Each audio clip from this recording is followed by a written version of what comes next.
Live everywhere. Daily Co's Radio on netrootsradio.com presents David Walton. Kagro in the Morning Show.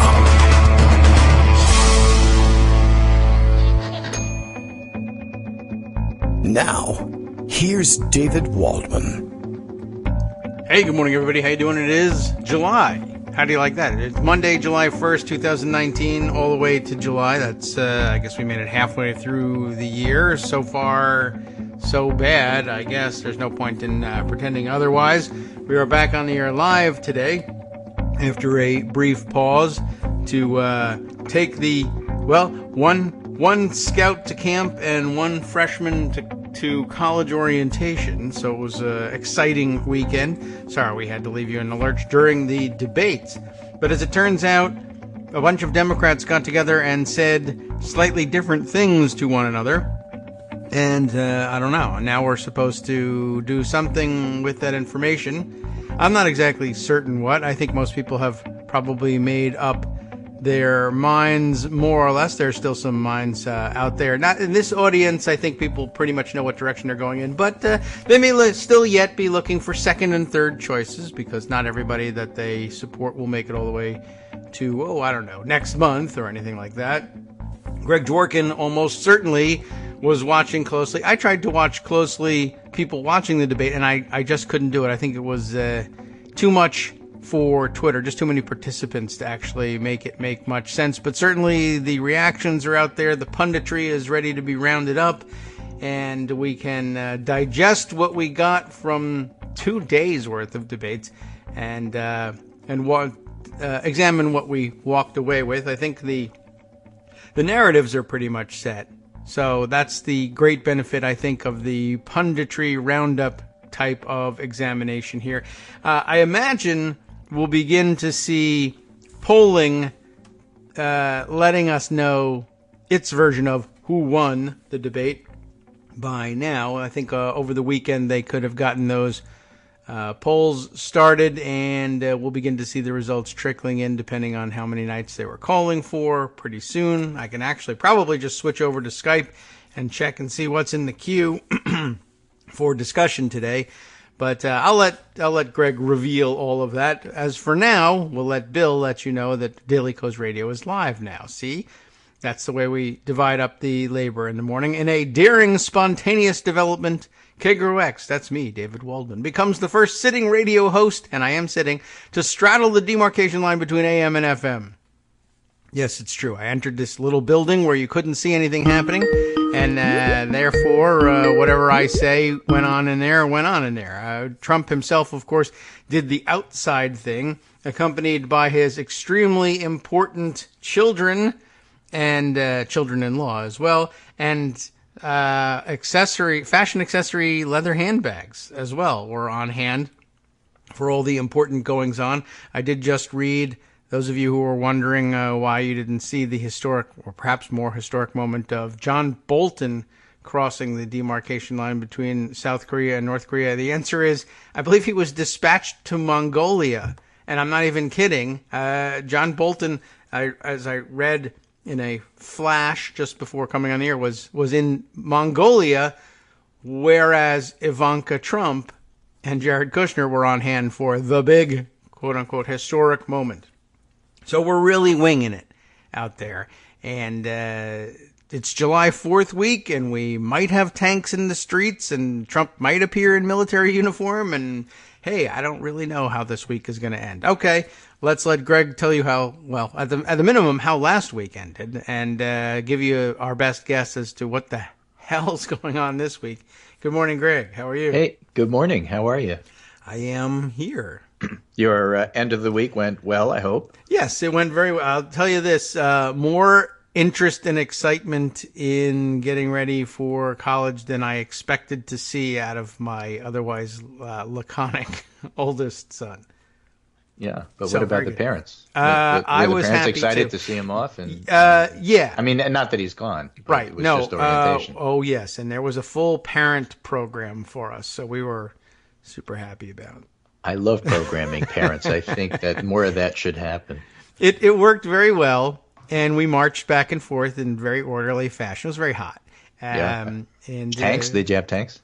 We didn't. No, all the tanks had been marshaled for. We were nearby. I assume a fair number. It's more a Navy area than Army, but I assume every once in a while they carry those things on boats.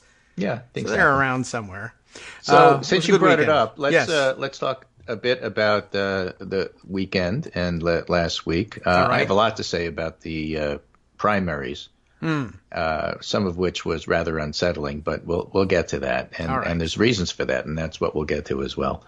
But in terms of lightning round stuff, of course, we had Trump stepping into North Korea and embracing and shaking the hand of a guy who, a 1984 style programs his people to always say good things about him, otherwise he kills their children. Yes. So that there's wasn't anything great. wrong with that. And he brought not diplomats or national security advisors like John Bolton, as you pointed out, who was sent off to Mongolia, and not a moment too soon, but he brought his children because it was Bring Your Daughter to Work Day again, as Rengaba pointed out. He didn't bring his other kids like he did to England. There is that. So there was this great video here that the French put out. Ivanka Trump appears to be trying to get involved in a talk among Macron, May, Trudeau, and Lagarde. And the video was released by the French presidential palace, and she's trying to butt in and like they want to have no part of her. And Tim O'Brien actually gives us part of the transcript where it says, Theresa May, as soon as you charge them with that economic aspect of it, a lot of people start listening who otherwise wouldn't listen, and Ivanka chimes in. And the same with the defense side of it in terms of the whole business that's been sort of male-dominated. And they look at her like she has two heads, and they sort of like move away. And they don't really let her into the conversation. And, it's just fascinating that the actual diplomats don't have anything to do with it, but he brings his daughter as if she belongs there. Yes. Which she does not. She doesn't have security clearance, and if she does, she shouldn't. Yeah, way beyond like as if she belongs there. I mean, as if she were one of the world leaders. Yeah. So, but obviously she shows that she's not, and the rest of them treat her accordingly. So, there's that. That was embarrassing. You mentioned the, debate fallout in terms of polling. We have at least one of those. Morning Consult put out their poll, surveying over 5,000 registered voters on the 2020 presidential election.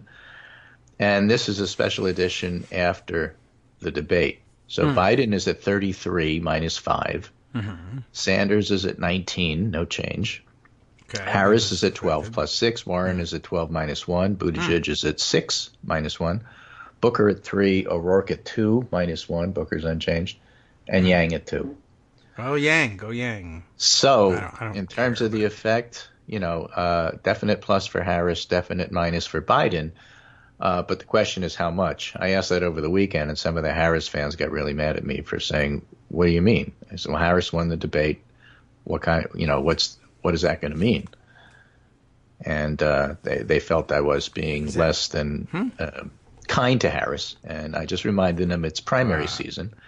And what happens in primary season is that you devote yourself to a candidate, and then if you see something that doesn't seem appropriately positive, then you start yelling at the person that posts it.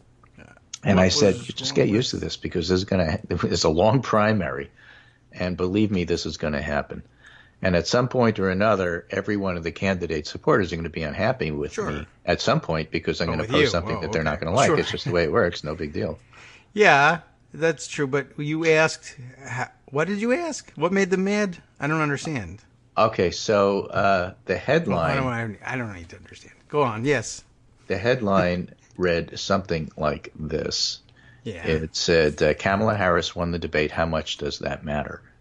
Because I was asking, what are the polling going to show? Did she gain enough to make a difference? Is Biden still ahead? If he loses altitude, does that mean he's distracted, or does it mean that he just lost 5 points and he's still ahead by 15? What does it mean? One answer could be a lot, and another answer could be not much. Right, so and I didn't answer the question because we don't know yet. Okay, I see. So you didn't answer it. Not only I didn't answer it, but I wasn't being properly respectful for Kamala Harris for doing so well in the debate. People were, What do you mean, how much does that matter? A lot, don't you know? Yeah, of course it matters. What are you talking about? Well, maybe. That could be it.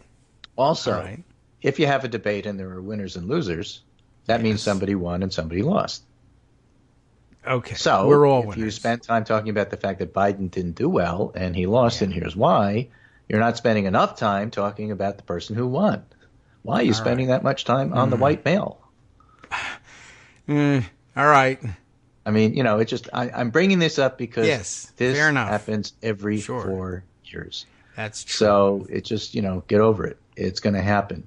There's going to be things and slants and stuff that you don't like or do like or think it's not enough or think it's too much. And part of the problem here is what I'm going to talk about in terms of a disjunctive candidacy and factionalism. Wow. Okay? Because what happens is that once you become devoted, committed, enamored, whatever you want to call it, to a particular candidate, then things that are negative toward your candidate and positive toward other candidates are just going to strike you differently, and you will say so.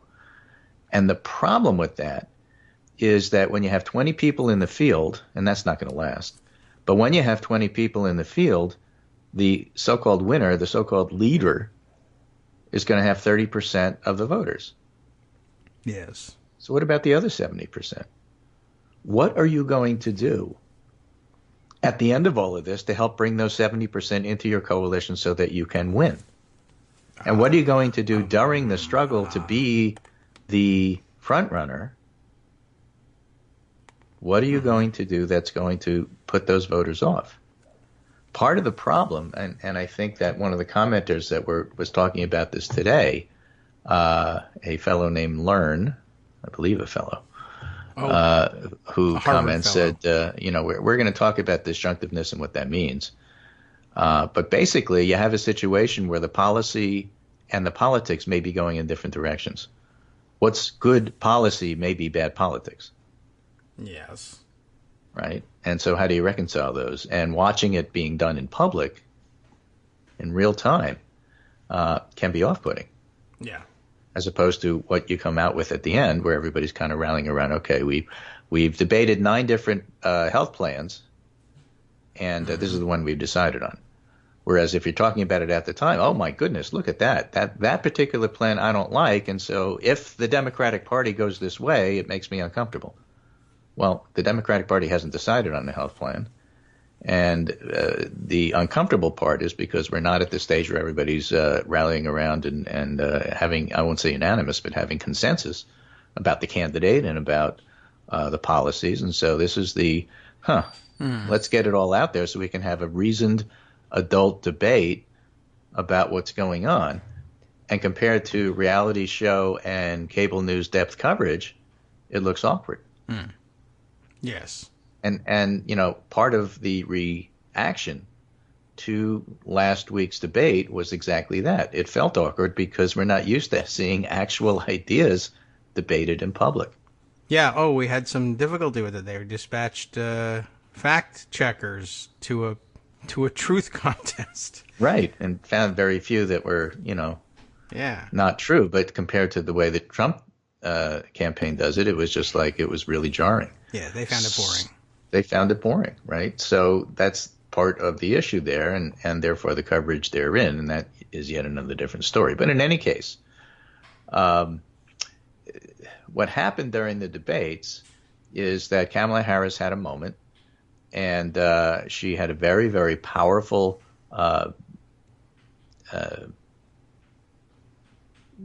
confrontation, I guess is the word I would use, with Joe Biden about his past history of busing.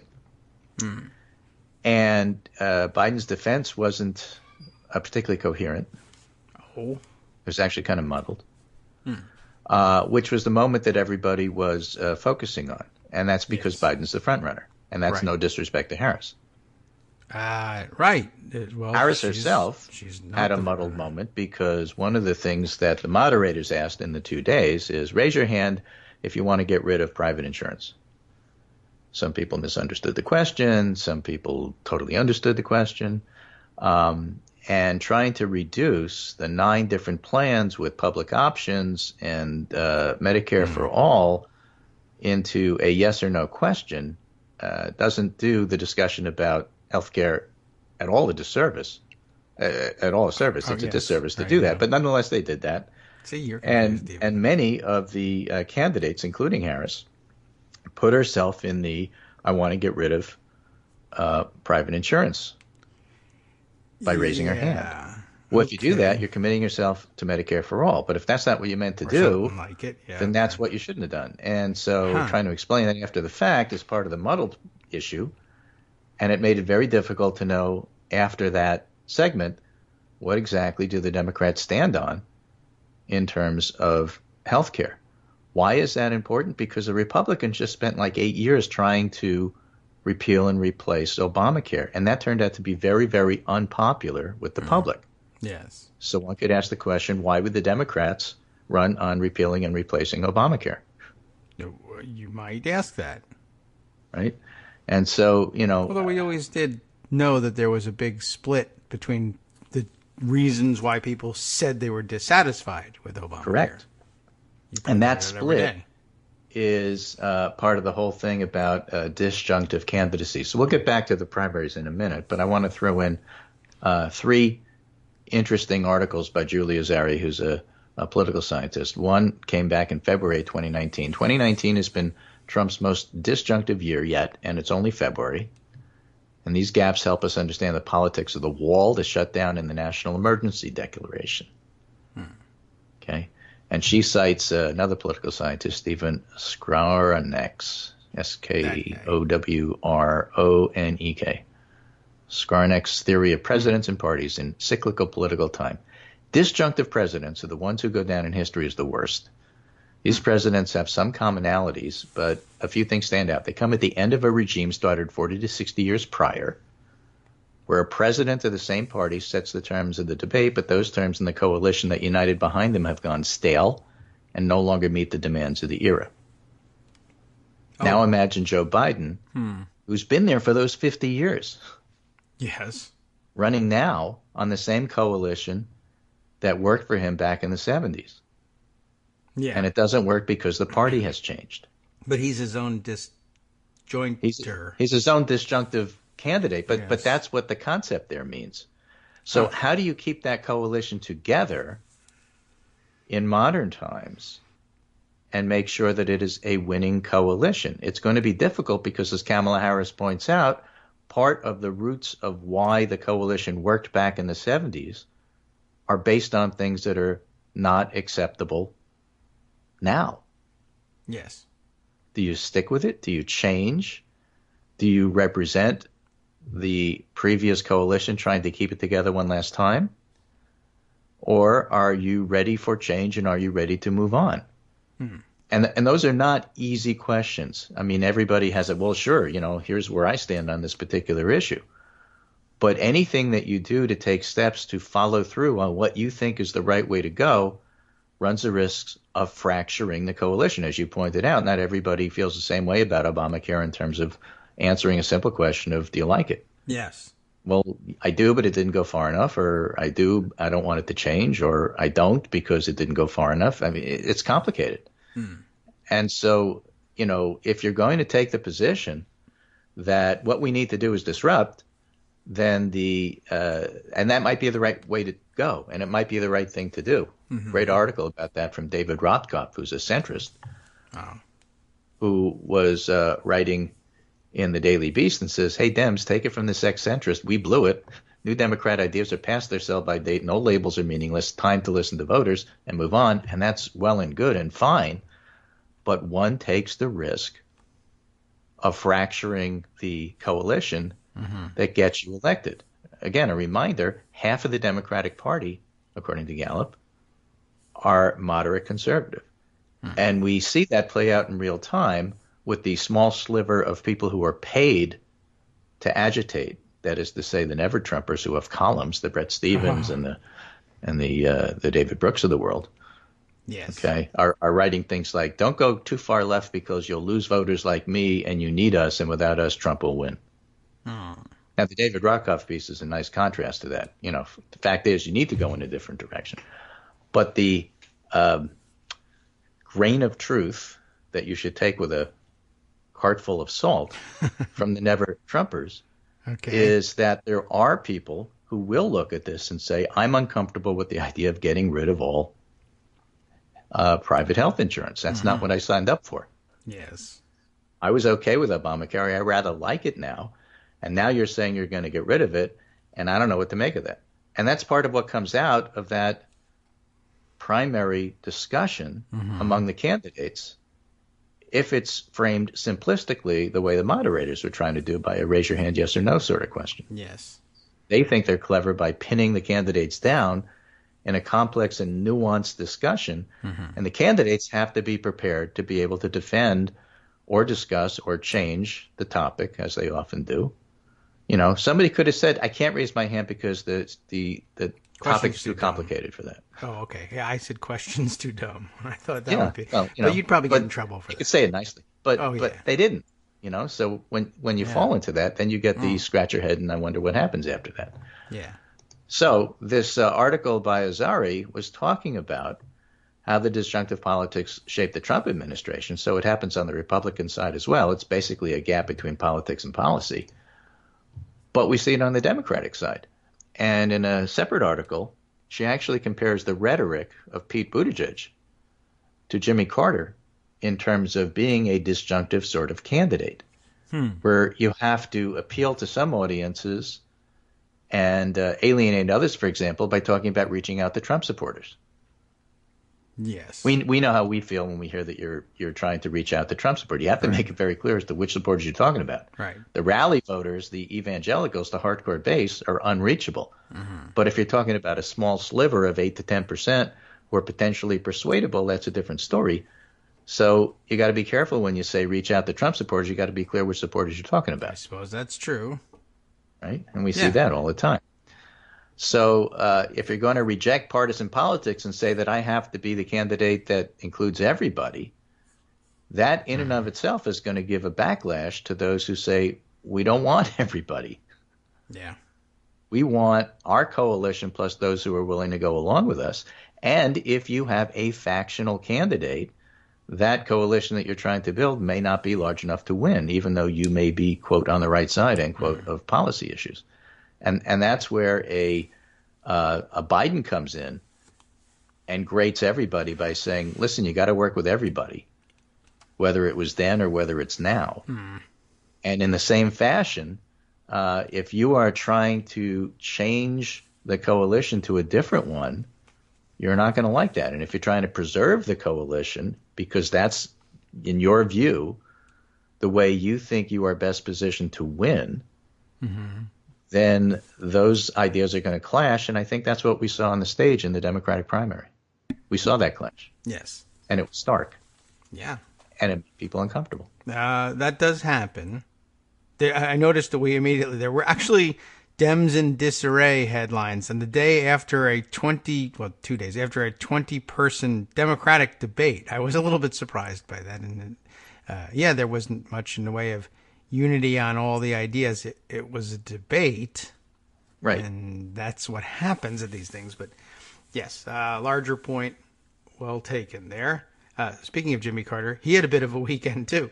He did. He thought that probably because of what happened with Russia and other things, that Trump likely wasn't really legitimately elected, and he said so. Yeah, I know. That's nutty.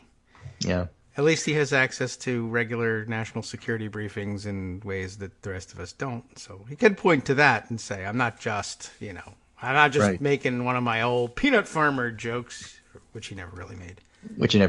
So between now and the break coming up in 3 minutes, I'm going to read you a short tweet storm from Julia Zari referencing the other two articles I talked about and trying to put this in perspective. She said, it's jarring to have studied intra-party politics for this long, be all geared up to observe an inter-party fight among Democrats about reparations, and then realize over the course of a few days that what's really happening is an inter-party fight over busing in the 70s. Well... Now, after thinking about it, she says it makes sense through the lens of both parties having disjunctive elements. Okay? And so you have to have parties accept the fact that parties at disjunctive moments can't reconcile politics and policy. So one way to address or express this is to have political debates that are not directly about current policy issues, but rather about policies and positions in the past. It's a little safer to talk about that. It doesn't feel so personal. You're not attacking somebody, except in Joe Biden's case it was. And again, that's why it felt so jarring. Yes. The questions being raised about busing, pragmatism, how to resolve racial injustice, popularity, and policy viability are all still relevant to current policy. But arguing about the past is one way to avoid having to figure out what policy steps are realistic to address problems without crossing political lines, destroying coalitions, or failing to respond to political imperatives. That's the policy versus politics part of it. That's, what disjunctive moments have to deal with. When both of those are moving in the same direction, it's easy. When those are moving in different directions, it's hard. Yes. Okay. I've also been thinking about whether the Democrats are experiencing some disjunctive symptoms given the narrative out of the first debates about whether the candidates can win in a general. Now, admittedly, this comes from commentators like Brooks and Stevens, so bring your salt truck, but I've heard it elsewhere, and it seems that the reality of primaries mean there's a political logic to running a, quote, factional candidate strategy, in which instead of trying to win endorsements or unite groups, you try to get a solid 30 to 40%, and that's enough to win. But that makes a national majority elusive, and both parties are having trouble reconciling party priorities with national policy questions. I'm not sure. I think it's definitely happening here, and probably too early to tell, but the potential is there. So you may find yourself, let me just pick Bernie as an example, and paint him as a factional candidate with a very, very devoted following who may not be able to expand his coalition to a large enough area to win, both in the primary and in the general. And how do you wrestle with that? Do you change, or do you keep doing what you're doing? More about that after the break. Yeah, well, I guess that'll be the time to consider it. I can't answer it in 10 seconds, but 10 seconds and 2 minutes, I can begin to come up with an answer, perhaps. Maybe. All right, We'll see. we'll be right back to see whether that works. Uh-oh, I really painted myself in the corner.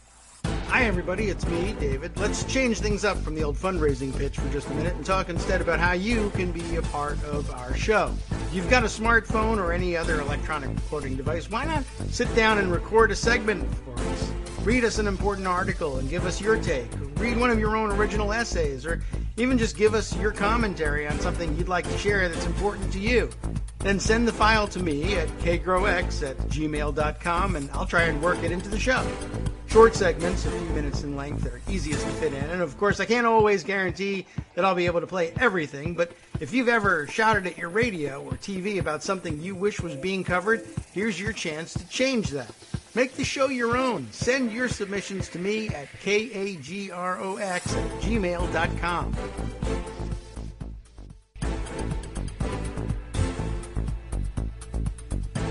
Welcome back now to the Kagro in the Morning Show here on Netroots Radio. We continue on with our discussion, and we've had our 2 minutes. Did we get an answer? What was the question again? The question is, why did the Democratic primaries look the way they looked? Ah, yes. Now, this is a piece from the Washington Post entitled Why Joe Biden Should Answer for His Record from Decades Ago, and I think has some instructive stuff in there talking about the history. I have a couple of threads talking about the history of busing from various perspectives. And I'm old enough to remember that. This particular segment I'll read to you is this snippet. Biden was only one of thousands of Democrats who opposed federally mandated busing, a catch-all term that's been used to add a colorblind veneer to a range of efforts to stop school desegregation since Brown versus Board of Ed.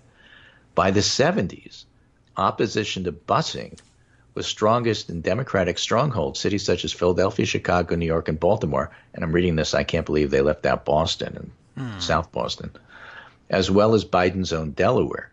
Sensing their political weakness with what would become known as Reagan Democrats, moderates such as Biden, Hart, and Carter worked to move the party decidedly to the right of where it had been for decades. These efforts represented nothing less than an effort to reimagine the Democratic Party, to abandon the politics of the New Deal and Great Society in favor of privatization efforts to achieve priorities such as health care for all and a smaller federal government. And this push prompted Ted Kennedy's unsuccessful primary challenge to Carter in 1980, which split the party and paved the way for an era of Republican presidents. This Democratic drift to the right in the 70s is often overlooked, but it was every bit as important in ushering in an era of conservative dominance as the rise of the Republican right. Not only did it split Democrats, it also left them without a true vision to counter Reagan's conservatism, and Biden was part of that change. So he was trying to do something at the time in 1970s context, not in 2019 context. But it's also part of this whole idea of politics and policy going in different directions. And, if you will, reorganization or realignment or disjunctive moment or whatever you want to call it, where the old coalition is changing. Theory of change, you called it. Yes. And you know, it's when that happens, it's very disruptive, and old allies are now new enemies, and everything just feels unsettled. And we're in that kind of moment now, and that's what we were seeing in the primary. And Harris, of course, being as sharp as she is, was able to articulate and get right to the heart of it with her exchange with Biden. And Biden, who basically wanted to fudge it, which is the whole idea of what he was trying to do in the 70s, you know, it fell kind of flat compared to Harris's very sharp attack. Yes. Well, he's stuck with that now. Yeah, well, you know, he took a body blow, but there's parts of the Democratic coalition who felt sympathy for him. Yes. And who didn't like to see those kind of sharp attacks on a fellow Democrat, and who want to preserve the old coalition and get people together and win. And so this comment that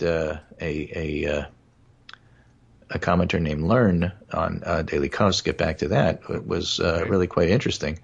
Trump's Republican core are quite committed and splintering off here and there, but always keep in mind how few get their information in an objective fashion. And it's easy to feed rumors on immigration and socialism because people believe in those fears. And the Republican establishment, of course, are loving conservative judges and tax cuts. So they've got their group, whereas the Democrats need every vote they can. And those margins over Trump are contingent on people showing up. So when you have the nature of primaries being to compete, and by definition, some candidates are going to create real commitment among some percentage of potential voters, then the committed voters may not find the eventual winner, if it's not their candidate, to be, you know, particularly acceptable. And if you lose just a fraction of a percent of each of the 20 candidates in that manner, that could be the margin between victory and defeat. I'm paraphrasing him a little bit. Yeah, okay. And if somebody trashes a candidate, justified or not, does anybody think those supporters, upon hearing the candidate is flawed, are going to say, oh, we're mistaken, we'll support the other guy now? That's generally not how it works. People get invested, and then they don't necessarily respond to reasons. And so how you take somebody down becomes as important as whether you take them down. That was another reason why people reacted the way they did to Harris. True also. Right? So the media love a food fight, and they're going to play it up, and it's just going to make it even worse. Right. Okay. Well, good for us. For various reasons, he says, they find the Democrats much easier to anger than the Republicans. Plus, they love treating politics as sport, and it's easier to attract viewers that way.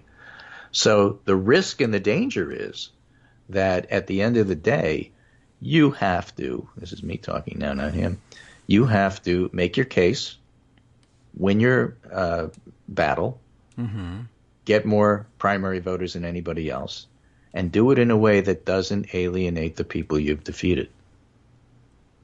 Yeah. Otherwise, you have a Kennedy versus Carter situation, and you don't get the entire coalition together in the end. And that, opens you up to losing. Right. That gets back to where I started. So when does the policy part of doing the right thing clash with the politics part, which is winning? Yeah. Okay. And trying to balance those things is going to be very difficult. So one of the things I'll be looking for in the Democratic primary and in debates to come is which of the candidates understand that and can best balance those things. Because it isn't just about winning. If you win in a way that alienates your potential fellow voters, then in the end you will lose. I don't want that. So, to me, it's a kind of a long-winded definition of what electability really means. Yeah, okay. It's certainly another view of it. I would say Yeah, of course. It's another. It's actually a long-winded way of explaining a lot of things. I mean, it's also a long-winded way of getting around to. It's also just plain long-winded. Yeah, well, that's true. We definitely have that, and stick to that. I mean, it's another view of what others would call rigging the primary against this one or that one too. I mean, everyone knows that this is the policy we ought to be having, and if you're insulted by it, then you're letting personalities get in the way, and then you'll be petty and start rigging it against the obvious policy winner. This begins to happen healthcare as well. is just a great way to capsulize that because now you have something concrete. They're not just theoreticals. Mm-hmm. So what do you do with Obamacare? What do you do with Medicare for all if you really feel strongly that we need to go to universal care and single payer in some fashion, but at the same time understand that the public does not like the idea of getting rid of private health insurance at this point? Yeah. You may think it's the right policy. Mm-hmm. The public doesn't. Policy versus politics. What do you do with that? That's what makes it disjunctive. Mm-hmm. Yes. Well, it can be said for a lot of difficult policy questions, probably like impeachment, busing. For example. You could look at Nancy Pelosi through those lenses and get to the same place here. It's very difficult to do. And even if you hate the position that she has come down on, you have to appreciate the difficulty of what she's trying to do here, which, in fact, is trying to hold her Democratic coalition together, also known as a Democratic House, also known as a Democratic Caucus, which includes people like Abigail Spanberger. Yes, thank you for mentioning her. It's important that she get mentioned every day. Right, exactly. Not sure why, but... Because she represents a district where if she is for impeachment, impeachment will happen. And if she's not, then Pelosi will do everything she can to preserve her win the next time around. Yes. I wonder if there is some combination of surrounding districts that might make up for her. Yeah, but that's a name I remember. Yeah, that's an easy one because the Harley Reuters and the Katie Porters of the world are coming around. Yes, true. So, and another reason why Abigail Spanberger gets mentioned is because she's one of the stubborn ones who hasn't. I think so. We just keep saying it. I haven't heard much from her on that. She's from Virginia? Yeah. You're from Virginia? That's another reason to say it. Yeah. She hasn't called me to tell me what's going on, though. Yeah. But anyway, so if you look at it through that lens, you get a better appreciation of what Pelosi's task is, just as you get a better appreciation of what Warren and Harris's tasks are, and Bernie's and Biden's, if he can survive. Right. The polls right now say that he took a hit, but he's still the front runner. So that's another thing to keep in perspective. Harris may have won the debate, but she hasn't won the primary. That's true. It's still going on. It's still going on. Is there another debate scheduled? I think in September. There has to be, right? When? Yeah. In September. I don't think they're going to do it over the summer. Just as well from my perspective, but I think probably people are itching for more, and it's just so... With less people. Forget that it's only 2019. Yeah, that would be nice. 19 of them. Yeah. Would be plenty. I do understand that there were some people who did I put this away, or maybe I just retweeted it? There was one of the candidates showed up pre-debate at the venue and was trying to make their way in, and was asked by the guards, "Are you here to pick up press credentials?" And he said, "I'm a candidate." Right. I don't know who it was, which is even worse. So to correct myself, because I looked it up, the next Democratic primary debate will take place on July 30th and 31st on CNN. That's a lot sooner. That'll be hidden in Detroit, and then there'll be one in September. I forgot about the July one. Okay, I didn't even know about it in the first place, so it's a good reminder. I figured September seems like it could have been the answer. I mean, well, why bother, really? But when you have 20, you might as well have a bunch of them and start sorting things out earlier if you can, and give some people an opportunity to say, "I'm not catching fire in the debates. I'll leave." Now, for instance. Okay, so July, not a long time to wait for those of you who are into these things. Right. So now let me give you a more positive look at the Democratic primary. This one is from Virginia Heffernan from the LA Times. Right. I have this in the pundit roundup, but I will check it. Yes. I'll give it to you here at the bottom so you can find it easy. Okay. Even the Harris-Biden showdown was balm for our Trump-battered psyches. That little girl was me, said Harris. So I will tell you that on this subject, there cannot be an intellectual debate among Democrats. Her words threw into relief the lofty detachment of the party's aged grandees, frontrunners Biden and Sanders. These men like to position themselves as gung-ho for civil rights, but their records are mixed. They'd have to be after 50 years. And they have not lived the struggle as Harris has. The Castro-O'Rourke exchange was illuminating. Julian Castro and Beto O'Rourke were fighting over immigration policy. This is a debate where, in my view, Castro did very well and O'Rourke did not so well, but that doesn't surprise me. Yes, I don't think he's ready. Harris and Biden's, that's a personal opinion, Harris and Biden's was historic, but neither undid the spookiness of the night. Hours after the second debate, why it was unsettling still eluded me. But then it came into focus. We'd been transported back through the looking glass. In prime time, our political conversation was rational, civil, normal, sane, and enlightening. That's unsettling. And she's making the point. We're just not used to that anymore. That's bad news. It's photo op North Korea, foreign policy, and actually to have something substantive being debated was just like, who's used to this? This is like so weird. Yeah, we may never get back. Yeah. If it's that unsettling to see it happen. That's interesting. Well, I hope that's not entirely the case, but... Nobody called the climate crisis a hoax. Nobody dismissed the Fourth Estate as fakery. Nobody used daft playground nicknames that wouldn't pass muster with Nelson from The Simpsons. Instead, we heard insight and resolve about the humanitarian crisis in Trump's border camps, about Roe v. Wade as the law of the land, gun violence and income inequality as clear and present dangers. Everybody talked the way, like normal people do. Yes. Who don't live on Pluto or channel internet bots like Alex Jones, the Turner Diaries, and Fox and Friends. I'm telling you, it was weird. It was also deeply moving. And, it was. I mean, you definitely had a strong reaction to it. It wasn't one of those things like, okay, well, I just, Trump tweeted boring, I guess, during the first one. But in fact, it was anything but. It was actually a discussion of policy. Yeah, well, that's why it was boring to him. Yeah. So, that framework is going to sink in as well. The fact is that when you run for something like president in a national election, there's all sorts of people here in the United States. There's Trump supporters. There's anti-Trump supporters. There's a lot of people that don't pay attention. And, how do you mobilize them? And one way to do that is to get their interest. And one way to do that is to talk about something interesting. This was a very interesting experience. And for those who are inclined to think policy, I think it was on the whole a net plus, but it wasn't, 100% slam dunk easy win for everybody likes the Democrats now. Far from it. When you have complicated things that make you feel strongly, you're going to get residual from that. And again, that's part of what we were seeing. So that's my summary of last week. Okay. That appears to have... Well, I think it was the right amount of time to give to it. We nearly needed to catch up on the debates. It was a bad timing for the orientation, but I didn't schedule it. Right. Meanwhile, yes.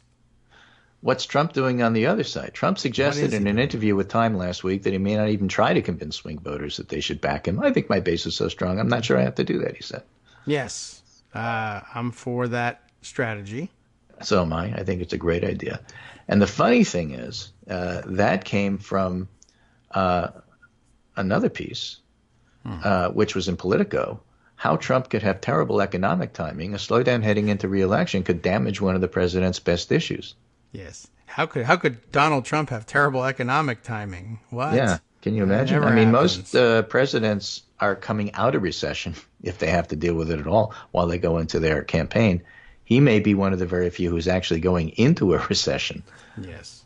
As we do this. Oh, he won't notice. And there's an illustration of this I put here from a tweeter named Heather Long, who says these two charts perfectly capture the dichotomy of the U.S. economy right now, the disjunctiveness. Wow. Business leaders are freaked out. Corporate confidence is in free fall. But on the other hand, U.S. consumers are fine. They're exactly the same way as they were last year. All right, one of them was wrong. We'll find out soon enough which one it is. But chances are the fact that the business leaders are not so happy about the current future and the Fed is nervously looking at cutting rates again gives you an idea of where the economy is probably heading. So it may not be a full-blown recession. If Trump is lucky, he'll have a short one, which will then start to fade just about the time that it needs to be, which is a year from now. A year from now, June, July is when people make up their mind about the economy for November. Does that even qualify as a recession if it's over in a year? Well, if you have 2 quarters in a row. Yeah, that's it. That seems too short. So it can be a super mild. Yeah, that doesn't even seem to qualify in But time. but there's that's no the definition. there's no guarantee it's going to be only 2 quarters and that it's going to be mild. I mean, I'm Right. saying that's the best case. That's true. So if you're in the middle of or the tail end of your second quarter in recession, And the timing is such that, okay, this is what people feel like the economy is doing, then it doesn't help you if it recovers. They've already made up their mind. yeah. Well, 2 quarters from, if we're heading in, right, and 2 quarters from now brings us into 2020. Well, I'm saying, I'm if just January, kinda February, counting. March 2020, Yeah. April, May, June of 2020 are the 2 quarters. Yeah, those That's are the worst terrible. quarters. Yes, I mean, or the best, depending. Yeah. If yeah. you're trying to get reelected on the economy, it's terrible. Yes. If you're trying to beat somebody, then okay. I just never wish for a recession, so I like to look at it as terrible. Yeah, I think that's probably the better position. But yeah, there's a very Trumpish thing to do, of course, to hope for a well-timed recession. I hope everybody else gets hurt at exactly the right time. That's that we don't tend to do that. Well, but also part of that is trying to manipulate things so that you try to make sure that the Fed isn't independent and that you get to tell them that it's important to lower interest rates, even if it's bad for the economy in the long Yes. term, because it's good for me in the short term. Right. And if you don't do that, I'm going to demote you. Yeah, and we'll bring the July 4th parade tanks to your office. Right. Anyway, that's my segment for today. That's what Okay. I think.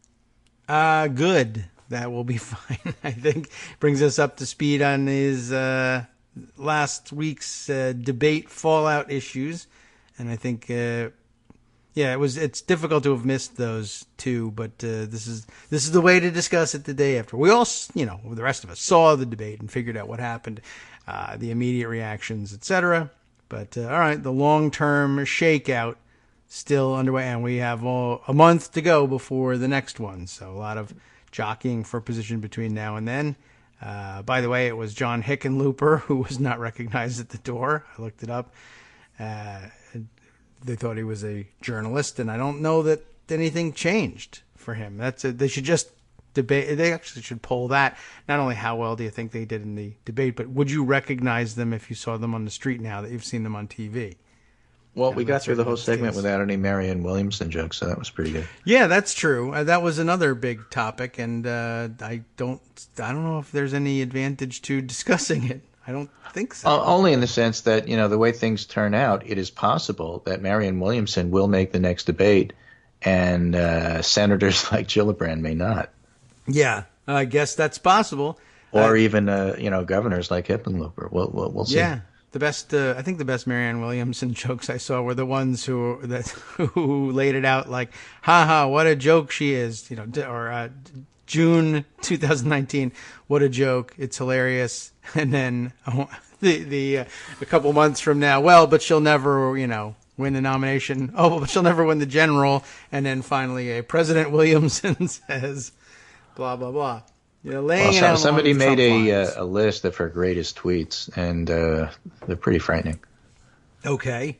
I don't know. I'll have to look. I missed the whole Williamson phenomenon start to finish. Well, it's basically don't bother me with policy. I'm for slogans. Yeah, it's an odd thing to do and say in a debate. But all right. Well, she was there, and people will figure it out, and she may not be there for much longer, but then again, possibly forever, I think, Right. is what I learned. Do you want a sampling of some of her tweets? Yeah, I mean, we might as well. I might as well indulge myself, I guess. Probably the rest Right. of you have heard these, but yes. Okay. Let's see if I could find them. Having said that. A gray sky is actually a blue sky covered up by gray clouds. A guilty person is actually an innocent soul covered up by mistaken behavior. So when you're missing someone, no, it just means that on a soul level, they've come to visit. What? Right? Everyone feels on some level like an alien in this world because we are. We come from another realm of consciousness and long for home. You are not the water, you're the faucet. You're not the electricity, you're the lamp. You're not the light, you're the torchbearer. Turn on the faucet, turn on the lamp, hold high the torch. God will do the rest. Your mind is like an airplane, you are the pilot. Rise above the clouds. Crashed. These are wonderful things to think that don't qualify you for being president. No, but Ivanka. So, you yeah. never know anymore. Also, Donald. So, those are interesting. I agree. I would say the first 3/4 of all of those are wonderful things to think. And then the last part, the twist, where she really throws you for a blow my mind loop, I don't follow. Yeah. So, all right. So she's not one of my favorites here. God is big, swine flu is small. See every cell of your body filled with divine light. Pour God's love onto our immune system, and truth protects. Actually, vaccines protect. I don't know what that's. Yeah. What and does that she's mean? not real keen on vaccines. Okay, that's the answer of what she's talking about. Yeah. Okay. So again, it's not to make fun of her beliefs. I think that they're strong beliefs and sincere beliefs. They don't qualify you for being president. I don't know why she was on that stage. Yeah, I don't know. I don't know. I mean, I all I can say is that in the age of Trump, maybe somebody thought, you know what, whoever wants to show up can show up. But I know they had semi-strict rules, and no one ever. I mean, it was a big deal how Andrew Yang was. Well, this is the age where Goop is Yeah. Gwyneth Paltrow's company is taken more seriously than the obstetricians and gynecologists. That's true. So, I mean, that's how I guess that explains how she got by. I don't remember any discussion of, she's actually going to meet these thresholds. Yeah. And then I guess she did. Guess she did. I guess so. Or else she. All righty. told Well, someone I'll she just did. have to wrap up there. Okay. Not a big fan of hers, I have to say. Yeah, I don't know that she's got a big following here, so I don't know how many people you have to apologize to for that. But all right, well, we're open for comments. If you're the Marianne Williamson or bust person, let us know, and we'll take that into account somehow. Right. Interesting, to say the least. Interesting. And the most, really. All righty. Well, this is Greg Dworkin speaking with my Yes. good friend David Wellman, Kagro in the morning, who's back Monday through Friday, and you'll be here tomorrow. I'll be here Wednesday, and we'll go from there. Yes. Okay. Thanks, Greg. Hopefully we're still Appreciate it. alive and we haven't gotten into a nuclear war with Yeah. either Iran or North Korea, but who knows? Right. Anything could happen. Now that he's back at home, Kim Jong-un could be lonely, and who knows how he reacts to that. Right. Okay. Take care. We'll Very talk. good. Thank you. Do the same. Did I see correctly? I thought I saw a tweet yesterday that, and I'm not entirely clear whether it was real or a joke, not like a hoax thing, but I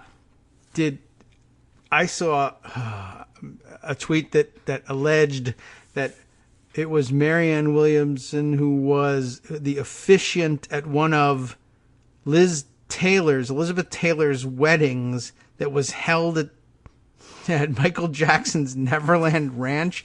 Did I read that correctly? I mean, I don't know what that has to do with anything, but I don't understand what Marianne Williamson has to do with anything either. So I guess I'm at a loss on that front. But I guess that's the sort of thing that makes me appreciate the jokes, like I said, structuring the Williamson campaign timeline just like the Trump campaign timeline. Like, oh, you know what? Talk about your YOLO, LOL, YOLO, nothing matters moment. You know what? No one thinks she can. But then all of a sudden, there you were, left with, I guess, after all the factions did battle, some of whom walked, et cetera, et cetera. Imagine being left with, the only one still standing. And after all, she says such soothing things to people.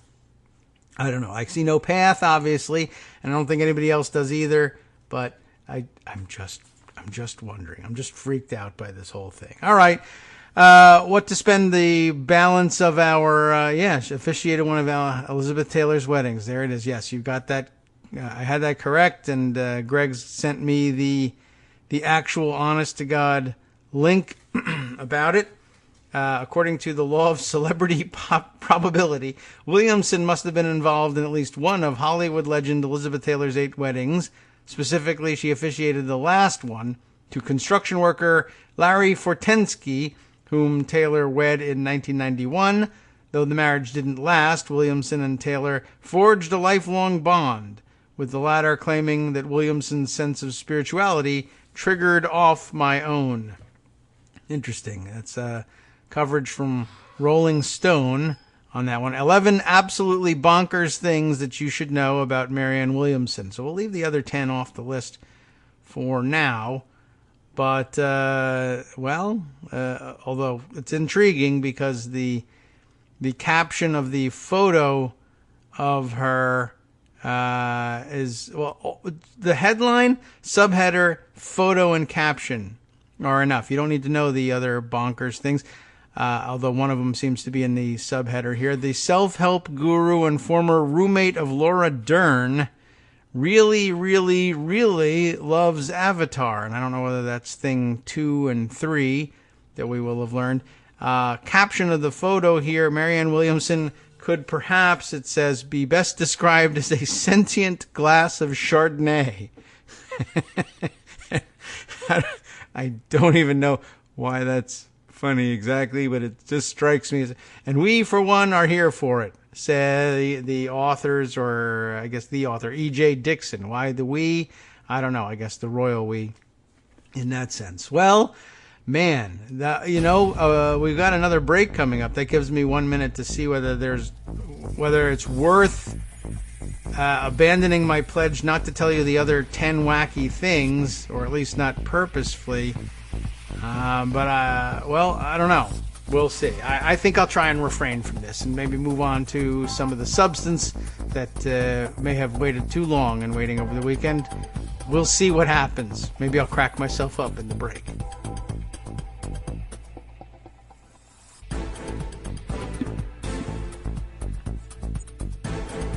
Welcome back now to the Kagro in the Morning Show here on Netroots Radio, and I'm sorry. I guess we gotta run through this. If only to point out, I guess how relevant I think I should find the joke about the President Williamson timeline, maybe, because it's starting to jump out at me in disturbing ways. How will I find that? I think maybe I'm pretty sure if I Twitter search President Williamson, there's not really going to be that many hits. I guess here it is. Ah, yes, James Poniwozik. If I have that, there's almost no chance I have that right. But the New York Times TV critic with the famously difficult to pronounce last name. Stage 1. Did you hear Marianne Williamson in the debate last night? LOL. Stage 2. Did you see her on Fallon? She's wacky, but she's not boring. Stage 3. Wow, she's stuck around longer than I thought. Crazy. Stage 4. I have reservations about President Williamson's crystal tariffs. And that's the one I was thinking of. Okay, so let's keep that one for the record. I'll share it with you in today's roundup. But I had that in mind as I'm skimming through the Rolling Stone piece here, and there are some bonkers things, and some of them that in the first half anyway that I skimmed through made me say, oh well, for crying out loud. But at the same time, there's a point to that. And do we want the setup for this? There were many standout moments during the 2019 Democratic debates last night, our author says. Senator Kamala Harris shutting down former Vice President Joe Biden. Representative Eric Swalwell's awkward Real Housewives-esque opening joke about Washington politics. Missed that one. And Senator Bernie Sanders snapping at Rachel Maddow for accurately quoting him on his previous stance on guns. Okay. But according to many on social media, the star of the debate, hands down, was Marianne Williamson, I guess in the ironic sense. Best known as a spiritual guru, a term she eschews, and FOO, friend of Oprah. Williamson stood out among the crowd of Democratic hopefuls with her husky Southern fried accent, her tendency toward histrionics, and her predilection for referring to national heads of state as girlfriend. She came off like a cross between Stevie Nicks, a Tennessee Williams character, and your mom after she took too much Xanax on a plane. Well, she won't appreciate that, I'm sure. Williamson became well known during the 1980s. I did not know that. As a spiritual leader in California, and became a monstrous success in the publishing world with her 1992 self-help book, A Return to Love. No recognition of that whatsoever. She's run for public office before. In 2014, she campaigned to succeed Representative Henry Waxman, really, for the 33rd Congressional District of California. She lost badly, but she's primarily known as a best-selling author of self-help tomes like her recent book, A Politics of Love, which calls for a political revolution driven by love and acceptance. Sounds good. I'm going to skip the rest of the intro here and go to the 11 wacky things, the first of which is she's been endorsed by Kim Kardashian, which right off the bat, my first reaction is, well, that's all I need to know. My second reaction is, well, Kim Kardashian actually understood pretty well how to make Trump work and got people who deserved to be released from prison released. So what am I supposed to do about that? All right, well, okay, keep it in mind. Won't read you the paragraph that follows, but you can do it yourself. Rolling Stone, fun read always. She used to be roomies with Laura Dern, who they bill here as Big Little Lies star Laura Dern. And for those of us born prior to last week, you probably know Laura Dern from a lot of other things too. But all right.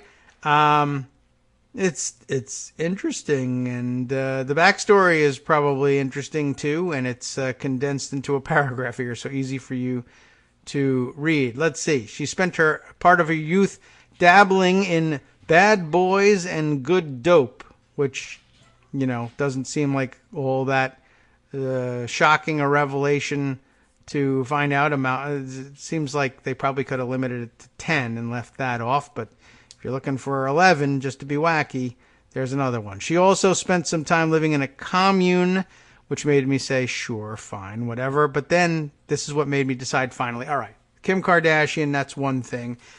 When you get to 2 in the top 4 of the 11 wacky things that make you say, wow, that's relevant to now, you got to read it. So she spent some time living in a commune. Why is that interesting? The commune was the biosphere, the geodesic dome in New Mexico. This is interesting too. Another sort of, who is I don't know anything about the writer E.J. Dixon, but I'm starting to think he might be, I don't know. Does anybody know him? Is he 12? Is that what's Laura Dern is known for Big Little Lies, and the biosphere gets written up this way. For those who didn't major in architectural history in college, that's a hemispheric structure made up of tiny triangles, the geodesic dome. The most prominent example of which is in the seminal mid-990s Pauly Shore film Biodome. Williamson said in a 2009 interview that she spent most of her time growing vegetables there, which is about the only thing one imagines one can do while living on a commune in a geodesic dome in New Mexico. Probably true, but I only bring that up because didn't Steve Bannon spend some time either living in there or involved in the Biosphere project as well? I'm almost certain that that's the case. I Google it as we speak. Biosphere. He may have been involved in the Biosphere 2, which might have been a different group of people, or maybe there was never really anyone living in Biosphere 1. I can't really remember the history of that. But Karen remembers it well enough at least to ask, was Williamson the woman Steve Bannon threatened? And I don't remember offhand that that was the case, but certainly I'll pretend it rings a bell. Sure, absolutely. I don't know whether she was the one, but that it does sort of kind of ring a bell. I could tell you nothing about it, but probably it's certainly consistent with everything we know about him. Now I have to read you the Google results to jump away from the Rolling Stone article for just a second. Let's see. There's a Vice article here from 2016, The Strange History of Steve Bannon and the Biosphere 2 Experiment. Do we read that one? Or Trump's chief strategist Steve Bannon ran a massive climate experiment. That would have been the Biosphere. How Steve Bannon played a role in Biosphere 2's demise. The Lost History of One of the World's Strangest Science Experiments. That's in the New York Times. That'll take too long to read, right? Biosphere 2 Wikipedia entry. There's always that. Maybe should we jump to the Vice one, The Strange History of Steve Bannon and the Biosphere 2 Experiment. I don't know whether they were in the same place, the same thing or not, but let me just quick take a look. If you know anything about Steve Bannon, they tell us over at Vice News, you might recall that he was the executive chairman of the conservative media outlet Breitbart.com, or that he was appointed chief advisor for the Trump campaign in early August. You know what happened after the election. If his appointment to the White House as White House chief strategist last weekend was the first time you're hearing his name at all, however, you're in for a treat, I guess. Where's the Biosphere part? Here we are. Biosphere 2 was meant to lay the groundwork for future space colonization missions, as well as act as an environmental and social experiment. Let's see. 8 scientists were to be locked. And was he a scientist? No. Was she a scientist? No. Were to be locked into a 3-acre dome containing 5 different earthly biomes for 2 years, from September 1991 until September 1993. The goal was to see if humans could survive and become self-sufficient in a closed system. That is, when it was not supposed to have any supplies coming in or out. Texas philanthropist Ed Bass, who had inherited his family's oil fortune but took on ecological causes, poured $200 million into the project, but hired Bannon in 1993 to stop the huge runaway costs of the experiment gone awry. There's a link to more about the experiment elsewhere, also in the Vice universe. Let's see. During his 4 years at Breitbart, all right, well,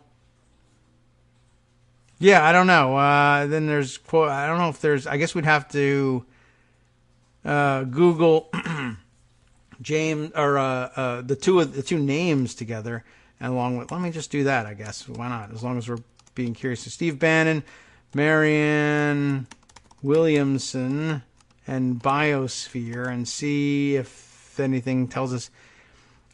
Maybe. Let's see. Steve Bannon once called a female employee a bimbo, according to The Cut here, a September 2016 article. See whether that's the person. Trump campaign chief caught on tape calling a female employee a bimbo, self-centered, and deluded. I have a feeling. Oh, the answer is no. Can you believe it? It was someone else. According to a report from BuzzFeed News, described this female coworker as a bimbo and threatened to, quote, kick her ass. Fun. The coworker in question was, drumroll, I don't believe I have a drumroll sound effect anywhere. What should we roll rather than a drum roll? How about the Armando almost crashing? Why don't we throw that one in there? The coworker was Abigail Spanberger, ladies and gentlemen. No, Abigail, yes. Abigail Alling, Alling, Alling. She'll have to tell me if she's still around to do it and hasn't had her ass kicked or something like that. And, oh, man, I don't know who that is. We should research that one day. She worked with Bannon on a project called Biosphere 2. We know the purpose. They say simulate the surface of Mars in this one, but I don't think that was ever it. Let's see. In 1994, Alling was charged with staging a break-in that was meant to tip off everyone involved with the project that Bannon couldn't manage it safely.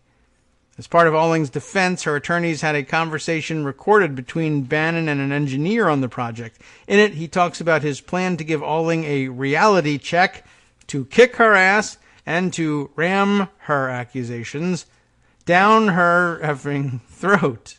Well, that doesn't sound good at all. I'm not about to have a 29-year-old bimbo criticize the people at this place for running something.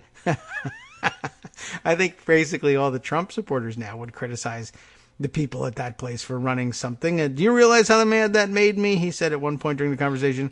Later, he elaborated. She thinks she's a goddess. She thinks she's above us all. She thinks she's transformed something that we are not worthy of. Well, you know what? I don't buy that. I think she's a self-centered, deluded young woman, and she's about to get a reality check, and I'm going to deliver to her. Okay.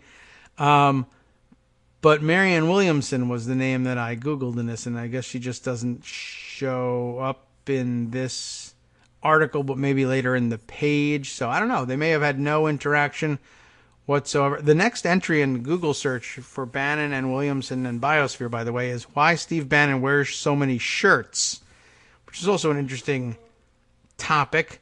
But yeah, it may be, maybe they simply weren't on the same experiment, with her being on Biosphere 1 and him on Biosphere 2. But it was an intriguing possibility at the time. And Karen also has already found the answer here. A woman named Alling. Okay, that's true. And good. That gives us an excuse to move on, at least from that aspect of things. Are there more of the 11 wacky things? I'll just read you the top lines on the wacky things from the Rolling Stones so we can get done with that. Number 5, we left off on 4. That was the Biosphere. Number 5, the author of the book that inspired Williamson's spiritualist career claimed it had been personally dictated to her by Jesus. That's not a story about her. That's a story about the woman whose book inspired her. That's wacky, but not that wacky. Williamson is critical of vaccines. That's wacky and dangerous.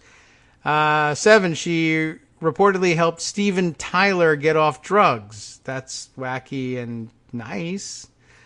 Okay. Number 8, she officiated at one of Elizabeth Taylor's weddings. I'm glad that's in there, and we didn't miss that one. I knew one wacky thing about her. She's allegedly not the best person to work for. That's number 9. So, that could help take the spotlight on that score off of Amy Klobuchar. Maybe that's helpful.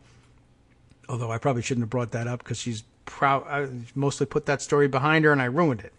Number 10, she once gave a speech at Mar-a-Lago. I think that's intersectionality that we can be interested in. And number 11 is she really, really loved the movie Avatar, which I don't know how wacky that is. I mean, it wasn't a great movie. It was fun and entertaining. You're allowed to like it. Don't know, like, to what extent can you like it before it gets put on a list of the 11 wackiest things about you? I'm interested in the Mar-a-Lago thing, but, it's an event venue, so it probably had nothing whatsoever to do with, and even if it did have something to do with Donald Trump, the context. This is back in the 1990s. After Williamson opened a Center for Living in Palm Beach, Florida. Is a Center for Living, yeah, that's her, whatever, her cause. I thought, because the sentence runs on here. Opened a Center for Living in Palm Beach, Florida. So that's where she opened the Center for Living. It's not the Center for Living in Palm Beach, Florida. Nobody needs any help learning to live in Palm Beach, Florida, I guess. Invited to speak at a fundraiser at Mar-a-Lago.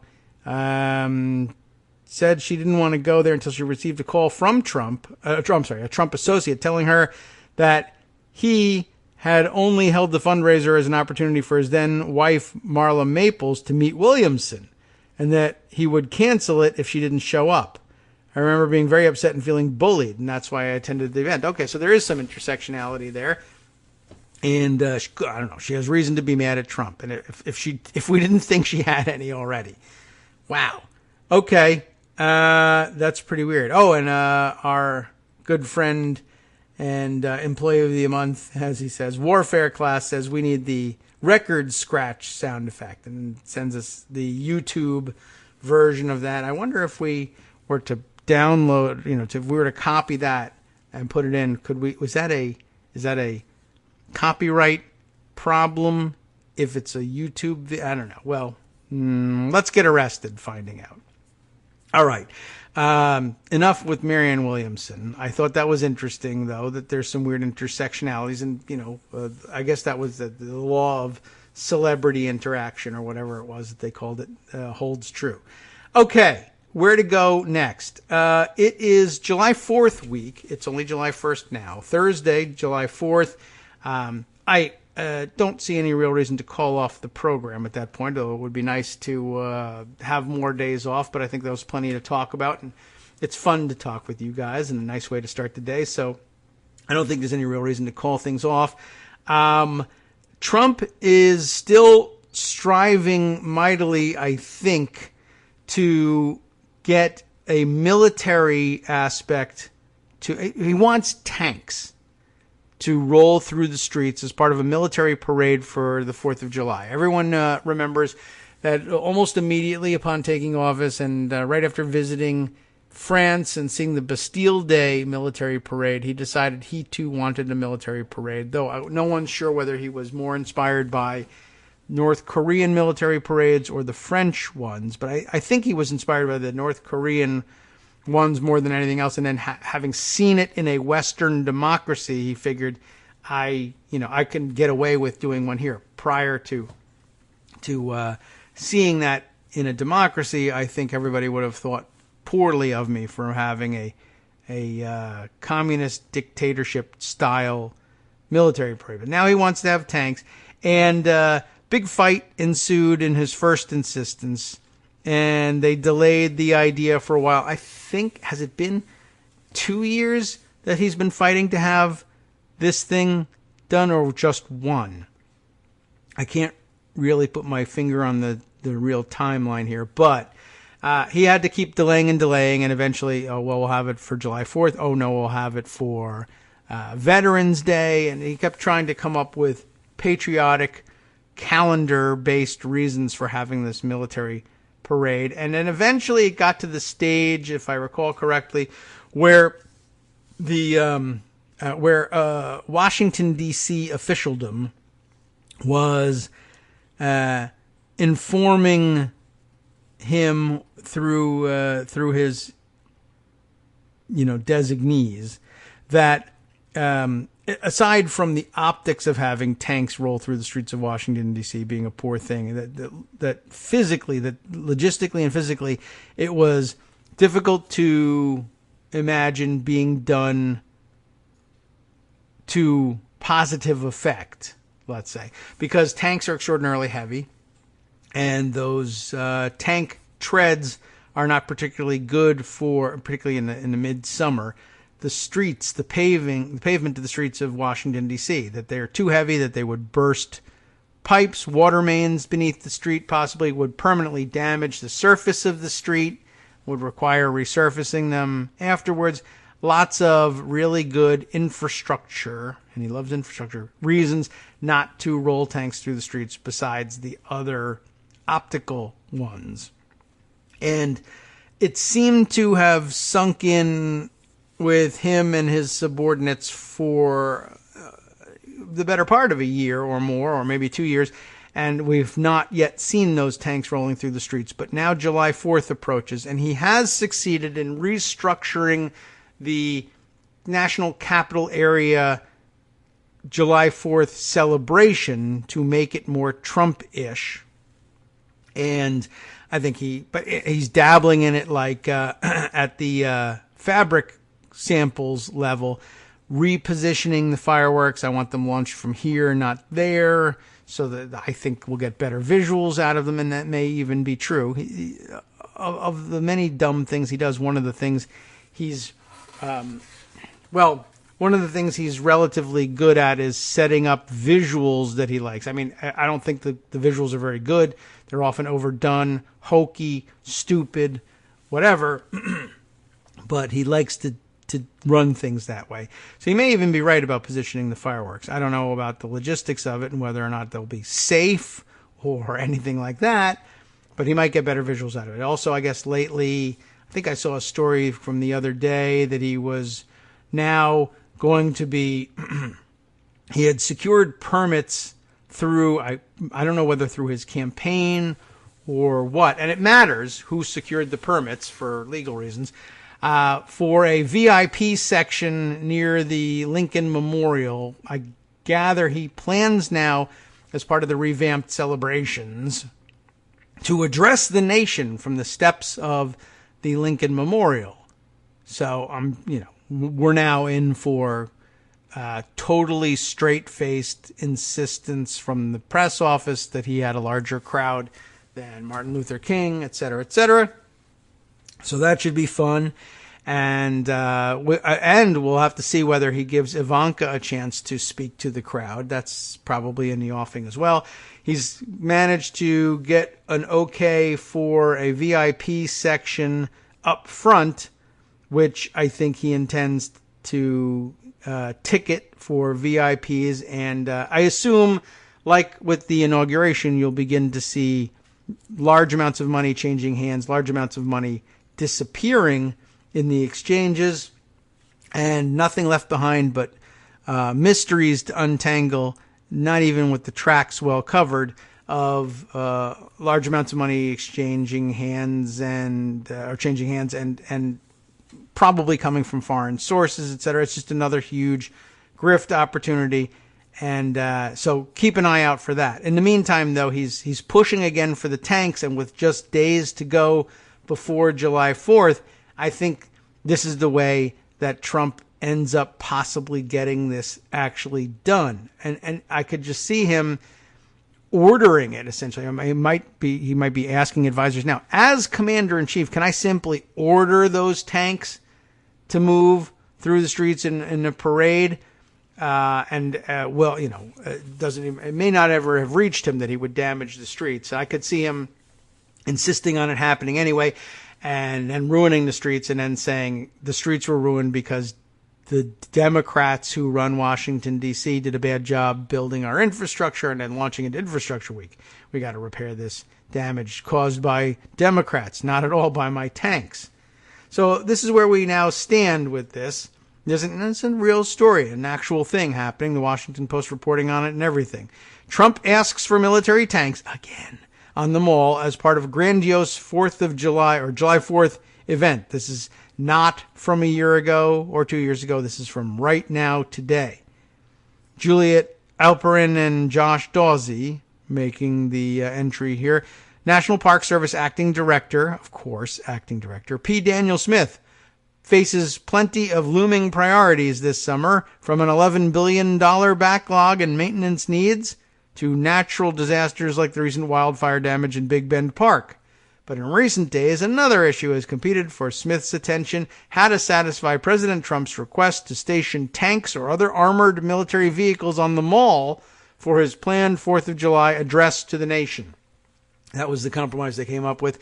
Instead of rolling them through the streets and wrecking all the streets, we'll just drop them somehow by parachute or something onto the Mall. Is there, in other words, I guess they're looking for, are there streets we can bring tanks over on flatbed trucks and drop them onto the lawn? You know, he has seen in various places, I'm sure, tanks parked on the lawn for, we have one near the National Guard Armory near my old home back in New Jersey. It's doable. They're smaller tanks than they have now, but he's seen them for events somewhere and wants the same, I guess. Not the parade, but the stationary tanks to climb on, like he did with the fire engines. But in recent days, another issue, that's the other issue competing for Smith's attention, how to get those tanks there. The ongoing negotiations over whether to use massive military hardware, such as Abrams tanks or Bradley fighting vehicles, as a prop for Trump's, quote, salute to America, is just one of many unfinished details when it comes to the celebration plan for Thursday, according to several people briefed on the plan, who, of course, requested anonymity. White House officials intend to give out tickets for attendees to sit in a VIP section. We'll have to open up that article, too, to watch Trump's speech, but it did not develop a distribution system before much of the staff left for Asia last week, according to two administration officials. Officials are also working on other key crowd management details, such as how to get attendees through the magnetometers in an orderly fashion. That ought to be rather difficult. And lots of predictions of this being a piece of crap in the making. Of course, not just from the content of the parade and celebration, but a logistical nightmare on top of everything. And I think it was Sponson, our friend on Twitter, who said this basically is shaping up to be another, slapdash effort, I guess, here, thrown together at the last minute, possibly intentionally in order to help hide the graft as much as they possibly can, which is to say not at all. Whoa, turned up the volume all the way on that one somehow, accidentally, just by sliding my finger. That's a little bit better. Hope I didn't blow your eardrums out. Well, we'll come back after the break, try and organize our thoughts a little bit, but we got to read what's going on with the July 4th celebration. That's one thing we can get you prepared for ahead of time at this point. And I don't know. We'll just see whether we all agree that this... I got to see if we can find out the logistics behind the VIP area, too. Hi, it's me, David Waldman, your host for Kagro in the Morning, with a brand new interruption to say thanks to all of you who support the show. Remember when I told you that our average monthly donation was about $7, for which you were getting 2 great hours of news and entertainment 5 days a week, and how that came out to about 70 cents an hour? That's a pretty good deal, except it's wrong. The math actually works out closer to 17 cents an hour. It is hard to beat a deal like that, and even harder to send your kids to college on it. Thankfully, Patreon.com makes it easy to make that work. Patreon, Patreon.com, is the simple, secure way to make recurring monthly contributions to support our show. Just search for me or the show name on the site, and they make it easy to crowdfund the show so that the power of our numbers can keep the show going for just a few bucks a month. Once again, thanks so much for all your support.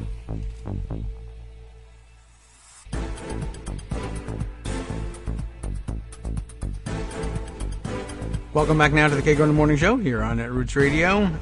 We'll continue on with the discussion of the heavy armored equipment that they want to get onto the mall for July 4th, and then flip over and see if we can't figure out a little bit about just how egregious the graft will be on the VIP section that they've cordoned off, if they've cordoned it off. All right, let's see. Where were we with this one?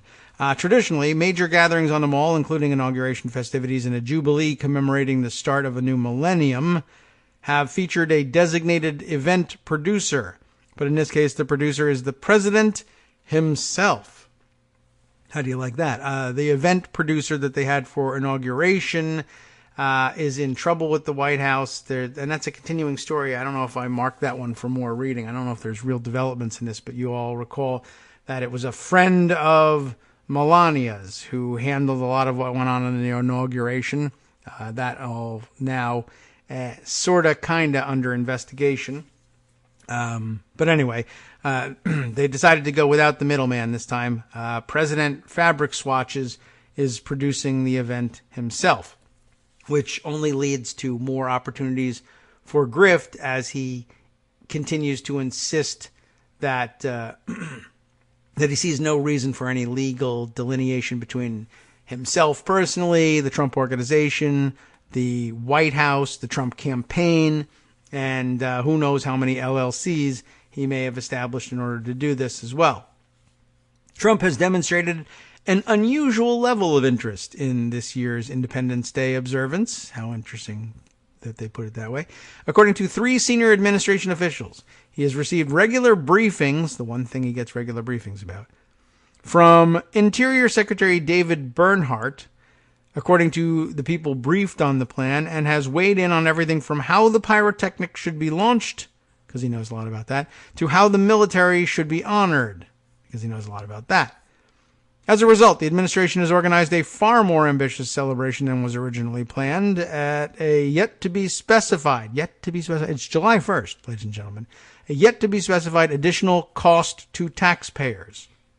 Because the budget is very serious, and you got to be hawks, and we can't spend irresponsibly, and blah, blah, blah, and tax and spend, yada, yada. All right, 2 major fireworks firms have donated, maybe, a pyrotechnic show valued at $750,000, for example, but the Park Service will have to pay employees overtime to clean up the remnants of that display. Also, no word on whether or not that donation is legal, or to whom it has been made, or who accepted it. But okay, the fireworks have also been moved to a new location in West Potomac Park at Trump's urging. You can just see that playing out with him at a desk and a map in front of him and calling people in, and Yodel and Krebs having to answer for where they think the fireworks are and how to get them there. I'm sure it looked a little bit like that. Trump has also spurred the use of military aircraft for a flyover. Spurred? Is that right? I mean, that means we're having them. I thought he was saying spurned, like, no, I'm not going to do it, because we do that all the time, and he might have thought that that was too lame, and he wanted tanks. Or maybe I thought that he was wanting tanks, and they offered him the flyover, and he was saying, no, tanks are nothing. But I guess he does want them.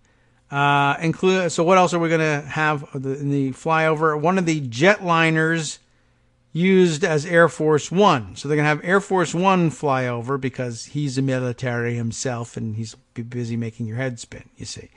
In addition, the Navy's Blue Angels were supposed to have a break between performances in Davenport, Iowa on June 30th, that'd be yesterday, and one in Kansas City, Missouri on July 6th, but now they'll be flying in D.C. on the 4th. And I don't know how they feel about that. They might be quite honored to do that. Of course, we should be flying somewhere for the 4th. Or they may be looking at this as professionals, and what do I care? I wanted to be off and be with my family, and now I'm not going to. The White House declined to comment on the ongoing plans, asked about the discussions about using armored vehicles and the projected costs overall of the event. Interior officials also declined to publicly comment. They noted the department issued an updated itinerary announcing the timing of the president's speech, as well as additional details on the military performance and 35 minutes firework display. This is going to be a fantastic 4th of July with increased access to the National Mall for the public to enjoy music, flyovers, a spectacular fireworks display, and an address by our Commander-in-Chief, Bernhardt said in the news release, except, of course, they said they're cordoning off the best part of it. Trump has been fixated since early in his term with putting on a military-heavy parade and other celebration modeled on France's Bastille Day celebration, which he attended in Paris in 2017. There's our answer. 2 years. Trump angrily backed off plans for a grand Veterans Day parade down Pennsylvania Avenue in 2018 amid concerns from district officials over costs and potential road damage from military vehicles. I told you. I remembered that correctly. So did you. The type of armored tactical vehicles under consideration for this year's 4th of July celebration can weigh 60 tons or more, and some, such as Abrams tanks, have tracks that can be particularly damaging. The Pentagon is aware of Trump's interest in having armored vehicles involved and is weighing, no pun intended, having static displays of them during the celebration, defense officials said. They're weighing it. It is July 1st, ladies and gentlemen. Advocates for the Park Service, as well as some Democratic lawmakers and D.C. officials, have questioned why the federal government is devoting resources to the event given constrained budgets and other demands, as others have pointed out. How about some soap for the kids in the concentration camps before the tanks? Well, no. It's irresponsible to ask the National Park Service to absorb the costs of an additional and political event, and that's an important thing, where there are so many unmet needs in the parks, said Coalition to Protect America's National Parks Chair Phil Francis, whose group represents current, former, and retired Park Service employees and volunteers, in an email. He represents them more than in just an email, of course, but that's just the poorly constructed sentence, and that's the way it is. The men and women of the National Park Service have been asked to do more with less for too long. Funds should be directed to the agency's highest needs, not even soap, I guess, such as operation of the parks and maintenance backlog, and should not be directed to support political objectives. And that's the most salient point of all. Trump's decision to transform the nation's long-standing 4th of July celebration provided an opportunity for firms like Fireworks by Grucci, the family-run Long Island company that has produced shows to celebrate Independence Day in major cities around the world, although they probably only celebrate Independence Day in major cities around this country, but okay, as well as ones at different Trump properties, so they've done business before, you see. As soon as the president tweeted about the idea in February, the firm's president, Felix Phil Grucci Jr., recalled in a phone interview he began sketching out a possible show. I mean, they have fireworks for the 4th of July in Washington, D.C. every year. But as soon as Grucci saw that Trump was getting involved at the fabric swatch level, he saw the chance to get in and do this. Now, why they don't ordinarily volunteer to, or at least ask to get paid even, I don't care, contract to do the Washington, D.C. fireworks every year, I do not know. But whatever, he held the door open for them, and something's happening. We're originally thinking there would be an announcement of what the project would be for the event, he added, displaying a little more candor about what a logistical mess this thing actually is than he thinks. We originally thought people would say something to us, not just a tweet. We got excited about the possibility of a show when he tweeted about it, and we thought someone would contact us and actually ask us to do this, but they didn't. But we're just going to show up anyway. Instead, Grucci, who has teamed up with Phantom Fireworks CEO Bruce Zoldan, a major supplier of consumer fireworks in the U.S., reached out directly to the White House along with other federal officials. Grucci said he did not recall the names of his firm's White House contacts, but said he did not speak directly to the president. He's not telling us who he spoke to because it's embarrassing to say how high level the people were that he spoke to, because they're supposed to be working on serious things, not fireworks, but that's the way it is. So that's, I'm sure, who he's protecting. The Park Service already had a multi-year contract with Garden State Fireworks to launch fireworks on the mall for the 4th of July. While the cost varies per year, it was $271,374 in 2018.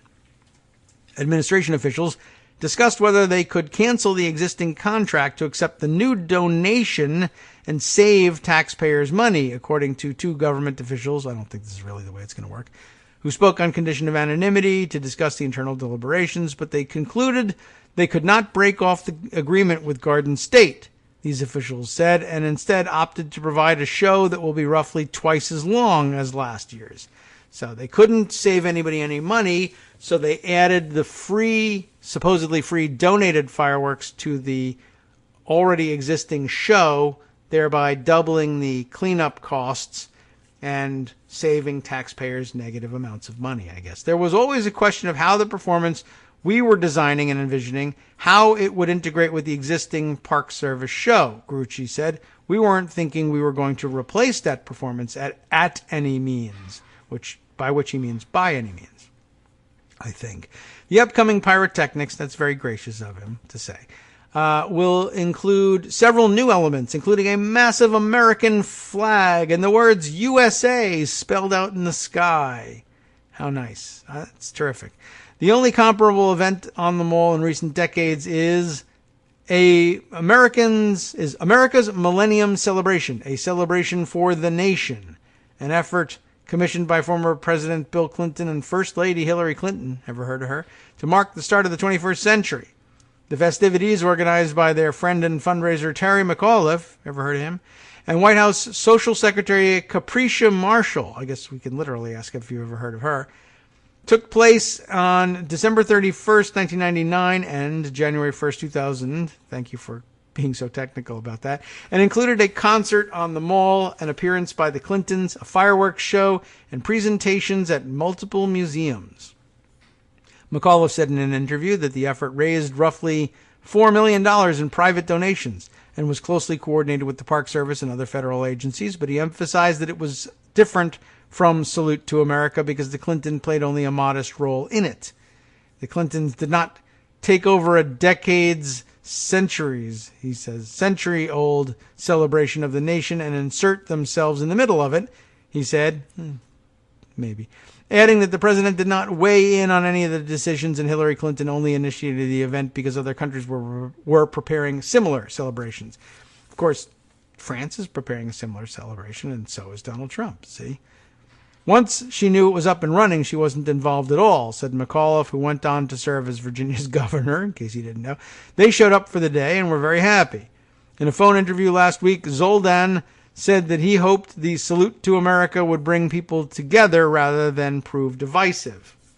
I'm a little confused about what Zoldan is actually doing here. Remember, he's as the CEO of Phantom Fireworks, he sells consumer fireworks, the little ones, the kits that you would buy and set up at the end of your driveway maybe and have your own private 4th of July celebration, but not, big launched 3-stage rockets into the upper atmosphere or whatever the hell these Grucci guys are doing. So that he's teamed up with Grucci to donate. Does that mean he's using his private money that he happens to have made in fireworks and giving some of it to Grucci to offset the costs of donating what they're donating to? I don't know exactly. There's not going to be also a bunch of phantom fireworks being lit off. I don't think, right? No one will see that.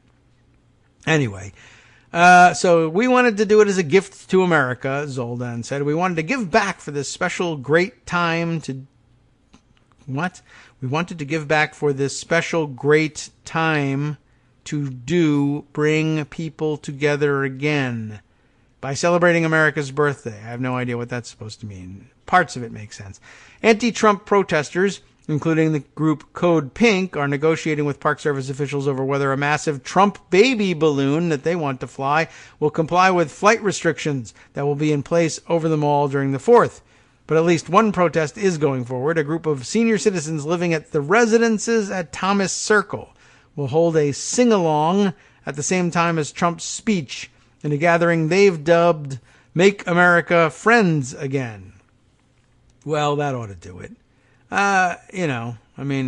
No complaints. Go ahead, have a sing-along. It's better than nothing. I don't know what's going to come of it, but I don't think that... Look, they're not going to impeach Trump, so they'll sing. So, fine, we'll take it. Man, it's weird. Anyway, about that ticketed access area, I'm very curious about what we'll learn about this one. Peter Herman, Michael Ruane, R-U-A-N-E, and Juliet Alperin are teamed up on this one. Juliet, the only one doing double duty on these things. They got a massive team at the Washington Post handling the July 4th logistics, which is probably more than the Trump team has actually working on the logistics of this thing. Plans by President Trump to reshape Washington's Independence Day celebration now include an area in front of the Lincoln Memorial reserved for dignitaries, family, and friends. Ivanka gets the seat. She may even speak. That will be accessible only through tickets distributed by the White House. Tickets will be distributed by the White House. The question is who's selling the tickets or deciding who gets them. The VIP section will stretch roughly from the steps of the memorial to the midpoint of the reflecting pool, according to the U.S. Secret Service. It is in front of the spot from which Trump plans to address the nation, as part of his rebranding, believe it or not, of the traditional July 4th event into his own Salute to America, which includes moving the fireworks from the reflecting pool to 2 different sites, including West Potomac Park. The revamped festivities will include additional fireworks, military bands, and flyovers by Air Force One, the Blue Angels, and an aircraft from all branches of the military. However, some details, including how the VIP section will operate, how does it work? I don't know, and how it will affect the access and sightline for the general viewing area are still unclear, with just minutes to go until they start doing this stuff. Many people who have long-standing practices for how they get downtown or where they position their boats for the best vantage points and ease of access will need to make adjustments. Breaks my heart. The boat people, anyway.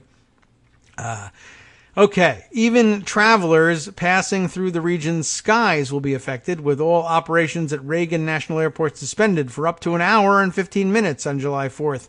The FAA said late Friday. And let me tell you, I flew out of Dulles on July 4th last year, and it was a tremendous experience watching the fireworks from below, from above, that were below. And I don't know if it's not that opportunity won't be available to people, but I don't think we flew over the Washington, D.C. fireworks either. But we did fly up the East Coast, and it was really kind of cool. So, all right. So people won't notice. They just simply won't schedule flights in and out at that point. It's not like you're going to be up there circling for an hour waiting for the flyovers to be done. Local and federal officials on Friday held a news conference to address security issues and deliver updates on the plans still unfurling just days before, usually, large crowds descend on the mall from across the region and the country. The ongoing shifts to what had been established security and crowd control protocols have left officials in the district and some federal agencies confused about logistics as basic as what metro stops and roads might be open or closed, and for what period, and how many fireworks displays will launch. Wow. On Friday morning, bleachers had been set up on the plaza below the Lincoln Memorial, and workers were erecting other structures. Seats faced away from the memorial and toward the Washington Monument, making it unclear exactly where Trump plans to stand while giving his speech, which I guess for security reasons you might want to keep uncovered. But logistically speaking, that is interesting. So bleachers had been set up on the plaza below the Lincoln Memorial, and workers were erecting other structures. Seats faced away from the memorial, the Lincoln Memorial, towards the Washington Monument, which I don't know. I don't know if that really creates any confusion. Ordinarily, like with a normal person, the seats would face the speaker, and they do here too. But this is Trump, and you know how Trump likes to frame his rallies. He's going to frame this the same way. Those bleachers are for the people who will be sitting behind him, serving as the background, holding up signs about how much they love him behind him for the speech. So, it won't be him with the backdrop of the memorial per se, unless they can get the shot just right. They might be able to get the memorial itself illuminated over the back of the risers, but I don't know. That might might render his crowd minuscule. Certainly, he'll be too small on the screen to see. So that's interesting. So he'll be staging it in front of the Lincoln Memorial in a way that television won't be able to convey is in fact in front of the Lincoln Memorial, and then he'll be mad about that. So that's interesting. So how would you like that? I think I would rather be facing the Lincoln Memorial. They'll also be facing away from the fireworks, but I assume they won't be going on at the same time. That would be pretty funny, though, if someone were to accidentally set off the fireworks display during his speech. It would improve it monumentally. Representatives from the Secret Service and the Interior Department referred questions about tickets to the VIP area and how to obtain them to the White House, which said only that tickets were free. We'll see about that. The prime seating comes with an additional security screening, of course. The ramifications of adding the president's speech to the July 4th lineup, adding another fireworks show, and shifting the fireworks location were already having sooner than expected impact. In West Potomac Park, softball fields were fenced off Friday morning, a day earlier than had been announced, while 36 portable spotlights were parked along Ohio Drive. A crew from Garden State Fireworks was setting up its launch site near a baseball backstop. Come July 4th, the Arlington Memorial Bridge, a major thoroughfare that was open in the past on the holiday, will be closed for the day, cutting off people trying to drive into the district from Arlington National Cemetery and other nearby points. Transportation officials warned that the Smithsonian and Foggy Bottom metro stops could experience extra crowding as a result. Also, because of the shift in fireworks launch, boaters accustomed to anchoring between the Theodore Roosevelt Bridge and the Arlington Memorial Bridge will be moved to an area on the west side of the Potomac River near the 14th Street Bridge. The disruption to air traffic will occur at Reagan National but not Dulles International or Baltimore-Washington International Marshall airports, the FAA said. In a statement, the agency said it had previously suspended operations at National for a similar amount of time for other events, but a spokeswoman was unable to provide examples on Friday. Don't accept anyone's word for anything without paperwork. She could not say during what hour flight operations would be suspended or whether the extended fireworks display or the flyovers of the July 4th celebration had prompted the decision.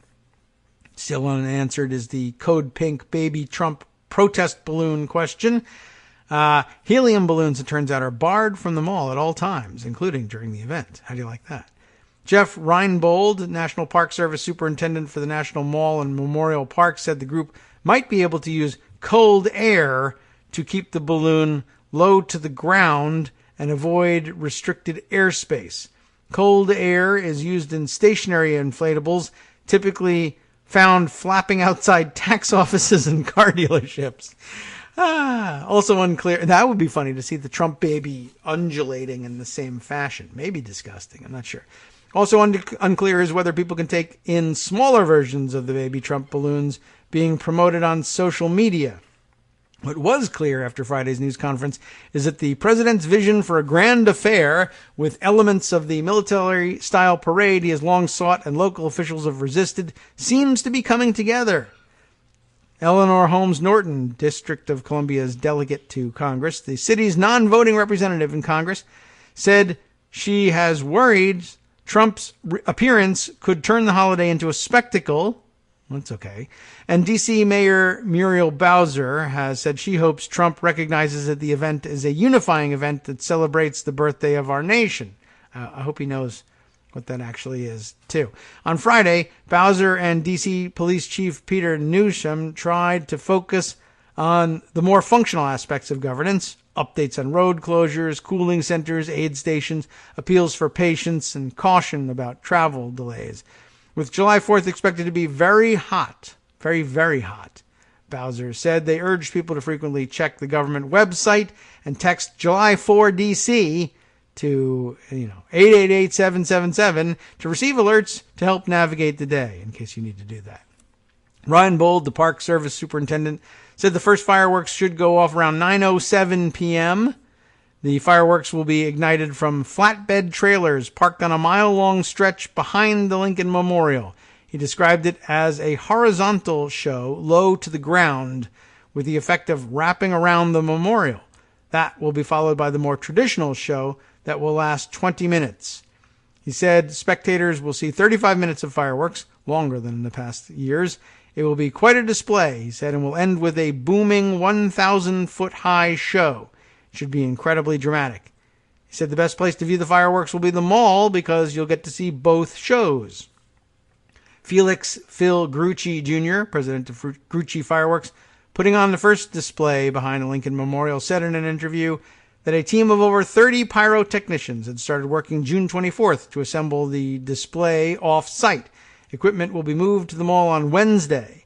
Grucci's firm launched fireworks on the mall in 1991 for the Park Service and has done shows for every presidential inauguration that had pyrotechnics, anyway, since Ronald Reagan.